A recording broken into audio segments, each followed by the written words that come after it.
మన ఎంపీ గారు ఏమంటున్నారో ఈ వీడియోలో మొత్తం చూడండి. ఈ రోజులల్లా రోడ్లు ఖరాబ్ ఉంటే ఏం యాక్సిడెంట్ కావు, బండ్లు మెల్లగా ఉంటాయి. రోడ్లు ఎంత మంచిగా ఉంటే అంత ఎక్కువ యాక్సిడెంట్స్, అంత పెద్ద యాక్సిడెంట్. ఇది పరిస్థితి. మన ఎంపీ గారు ఓపెన్గా చెప్పేసిర్రు. గ్రేట్ సార్ మీరు చెప్పింది. అంటే ఇక గుంతలు ఉంటే నిదానం పోతారు అని. ఇది కూడా కరెక్టే. ఎందుకంటే అడిదే రోడ్లు వేస్తే గవర్నమెంట్లో పైసలు అయిపోతాయి, అంత దిమాగ్ ఖరాబ్ ఎందుకు. ఓకే, ఇంకేమన్నా ఇప్పుడు ఉంటే రోడ్ దోపిపెడితే నిదానం పోతారు, యాక్సిడెంట్లు కావు.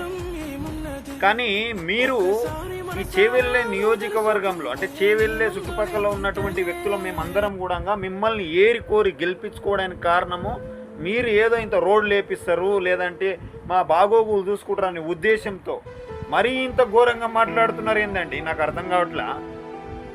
అంటే మొన్న చేవెళ్ళకాడ జరిగినటువంటి సంఘటనలో ఆ గుంత కారణంగానే వేగంగా వచ్చినటువంటి టిప్పర్ ఆ గుంతను తప్పించబోయి ఒక బస్సుకు గుద్దడం జరిగింది.